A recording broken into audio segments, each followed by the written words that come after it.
Thank you for watching Scary Bear Attacks. If you like this episode, please remember to hit the like button and leave a comment or two, then subscribe and click on the bell to receive notifications of whenever we release new videos. Also, please remember to share them to your social media. Welcome back to Scary Bear Attacks.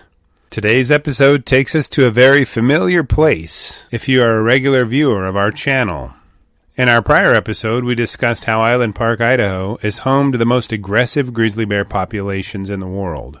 Its rolling topography is covered in stands of evergreen trees. The high elevation ensures it has dramatic differences in seasons, with cold, snowy winters and hot, dry summers.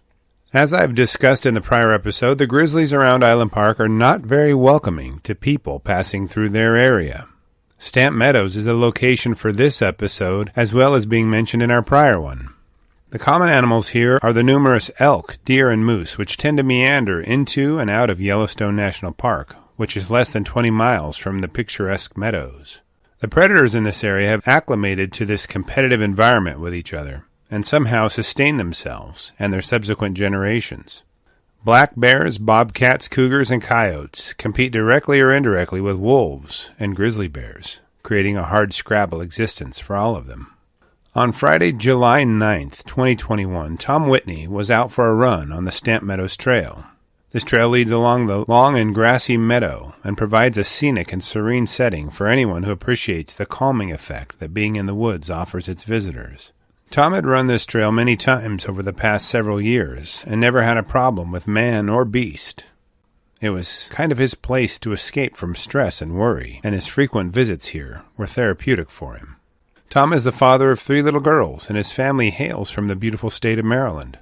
The entire family makes the long trip from back east to Island Park most years. They use this time to bond with each other and relax in what was a wild and beautiful place in which they loved to be. This fateful morning, Tom was jogging along the trail when he noticed an odd, furry-looking patch of something only a few yards off the trail. This strange structure was new, or perhaps he hadn't noticed it before, but wasn't sure how he could have missed such a bizarre-looking item. It was very large and almost looked like some kind of rug that someone had discarded, but who would carry such a large item to this location just to discard it? While Tom stood next to the strange object, it began to move a bit. He watched as a huge grizzly bear's head lifted from the far side of the object. As the grizzly's eyes met Tom's, he knew he'd made the biggest mistake of his life by waiting. The only thing that went through his mind was what he should do next. He knew he couldn't run, as even the largest and most clumsy grizzly bear would run the fastest of men down in only a few strides. Fighting it was off the table, as this thing was huge and Tom was on the small side. He knew he would stand no chance in a physical battle with it. Climbing a tree sounded like a great option, but he was in a meadow. The only trees around him were far apart and too small to provide protection. That left only one option. Tom knew he would have to play dead if the bear decided to attack him. As the grizzly spun toward Tom, he heard the indelible thumps of its paws on the ground as it began thundering toward him. He could hear the brush that separated them snapping and parting as the angry sow barreled through it. Tom scrambled toward some trees and hid behind them to screen the sow's view of him. The reality of the situation soon set in. He knew he couldn't run or hide from one of the most powerful predators in the world. In a deliberate attempt to convey that he was no threat to the sow nor her cub, Tom quickly collapsed into the fetal position, right behind the tree he was hiding behind. Tom placed his arms near his chest and wrapped his hands around his neck and head as best he could. He knew that once he felt the powerful bite from her jaws, this grizzly wouldn't stop venting her anger on him. He braced for the impact, pain, and damage that she would inflict upon him. As the sow closed in on Tom, her cub watched from only a few yards away. In other bear attacks, victims have stated that they could hear the cubs growling or saw them acting out what they witnessed their mother doing during the attack. Tom could see the cub and heard its protective mom sounding a low and rumbling growl as she pounced on him. The angry sow drove her large canine teeth through Tom's flesh on his back, head, and shoulder blades in a blurry attack of flashing teeth. She bit him several times, prompting thoughts to race through Tom's head. He thought to himself that this was a strange way to go.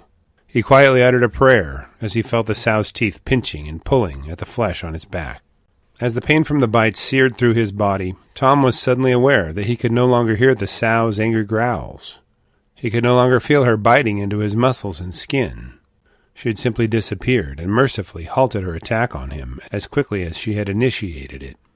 With adrenaline coursing through his veins, dulling his pain, Tom quickly regained his feet. He thought the bear and her cub went one way, and he was definitely going to go the opposite way. His urgent pace quickly led him back to the paved portion of Stamp Meadow Road, as his wounds trickled blood. More than anything, he just wanted to make his way back to the cabin his family was renting, to reconnect with them. As Tom walked along the road toward the cabin, a passerby stopped and offered him a ride. After being dropped off, Tom made his way into the cabin and told his family of his recent incident. They called 911, and the dispatch operator listened to Tom's description of his injuries and sent out first responders who examined the bite wounds the bear had inflicted on him. They were certainly not life-threatening, barring any infection from the bacteria commonly found in the mouths of bears. Tom was advised to go by the Madison Memorial Hospital to receive medical attention as soon as possible. Once Tom arrived at the hospital, the medical team there cleaned and dressed multiple puncture wounds on his back, shoulders, and head. The grizzly bear's claws had opened up a few gashes here and there, and he was clearly bruised along his entire back. The pictures of his wounds are posted on my Patreon link, which is posted below. Photos this graphic would not pass YouTube standards, so they were not included in this video. Tom's photos are not the worst I've seen, but still show the damage a single angry bear can inflict on a human being in only a matter of seconds. Following the run-in with the angry mama bear, Tom inquired as to what the Idaho Fish and Game had planned to do with her and her cub. He was relieved to know that the agency had no plans on trapping or killing the sow, as her actions were deemed to be exclusively defensive in nature. The damage she had done to Tom's body could have been much worse, and she immediately fled the area with her cub in tow, showing that she did not see him as a food source. Tom succinctly summed up his thoughts about the run-in by stating that he has always loved grizzlies. He states that they were here first, and we are infringing on their environment when we go into the forest. Tom also states that following his attack, he feels some kind of spiritual connection with the grizzly. He says he feels fortunate that his injuries could have been much worse than they were. The National Park Service states that there are approximately 728 grizzly bears living in the greater Yellowstone ecosystem, which overflows the park boundaries by about 20 miles in each direction.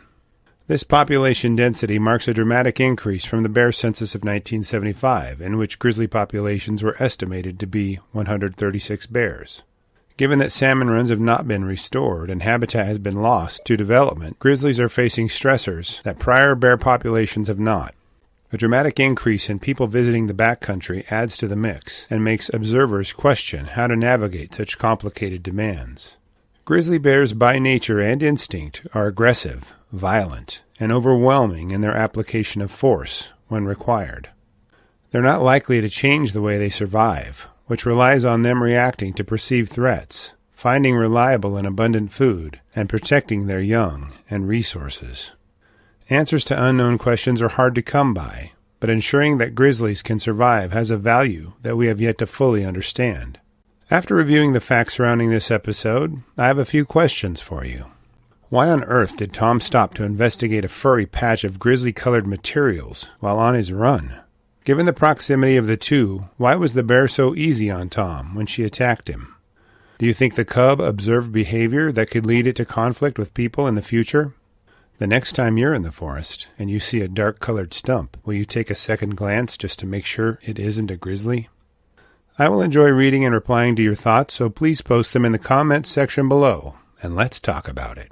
Thank you for watching Scary Bear Attacks. If you've enjoyed this episode, please consider clicking on the like button and clicking on the bell icon. We'll help you know when we post our new episodes. Posting our video links to your social media profiles furthers awareness, and it's fun. We slashed our prices in our merch store, linked below, so check out the bargains there while you shop. As a member of our human community, remember to adventure bravely and be careful out there, especially in bear country.